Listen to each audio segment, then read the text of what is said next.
Section 601 of the Fair Credit Reporting Act, specifically Pub Law 92 through 21, added by Section 609 by Title IV. In the 1970s, Congress added measures to the Fair Credit Reporting Act to basically instill transparency and more fairness in the investigation process.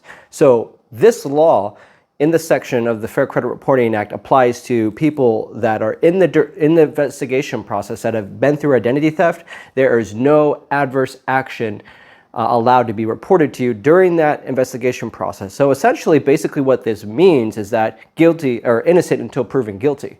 And so during this process, your items will just magically fall off temporarily and then come back on. This is a common tactic used by many credit repair shysters and scam artists out there to temporarily charge you money, knowing that the bureaus are going to remove those laws, especially if you proceed through the identity theft forms, such as a affidavit or a police report. Your items are going to most likely come back off. Again, this is a gamble. Most of those companies get locked up or out of business anyway because they're just not reliable.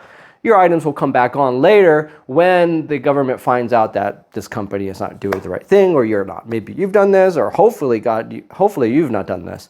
But there are plenty of credit repair companies that do this and are not legitimate. Now, the second category are for people that have disputed the proper ways, provided the right documents, and yet items still come back on. So look at this credit report here. These are investigation results that were received from the credit bureaus back in December. Today is January 22nd.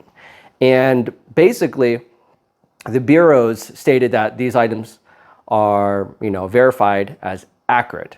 Now, if you look back here, we have investigation results from that same credit bureau, Experian, stating that all the items are removed and that the investigation is pretty much complete. Now, if you look here, you will find that the items came back on. Well, you might think that this is a scam, this is not working. You might have a cow, you might get excited, or you might get really nervous.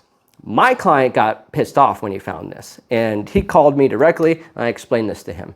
So in this situation right here, let's pull up the second round of investigation results that we received, I think January 6th, when the items were all deleted. Now, if you look closely above, you're going to see that the investigation is complete. Now, let's go back to the Pub Law section 91 through 21. 90 through 21, and you're going to find that this applies to investigations that are in process, not complete. So basically, this situation is where the bureau is flat out doing you dirty. Now, there are many reasons and there's many strategies and tactics the bureaus use to basically do you dirty. And I'm here to basically help expose and reveal to you those. If you're my client and you pay me, of course, I don't share all of my information online. We're a professional service, but this is really important.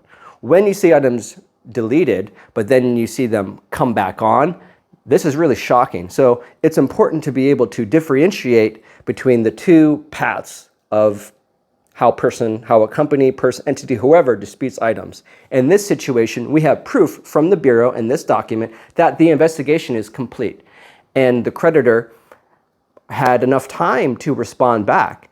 Now, if you do just some calculations here, December 21st, actually before that, we initiated a dispute. The credit agency responded back, and it's past 30 days. We disputed that early in December. And another thing is, it's definitely past the 30 days for this customer because he hired a credit repair agency before me.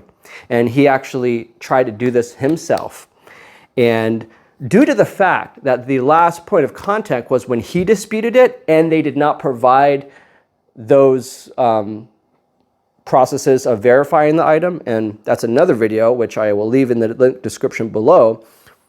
If items come back as verified as accurate, you can actually plunge through that and dispute further and get those items removed due to the failure of due process from the creditors and the bureaus from both ends. And you have a high probability of success because you have one agency that you are relying to make violations, which they usually do, and then the other one, which definitely does, because our dispute process here is just so awesome and so quick they can't keep up with us.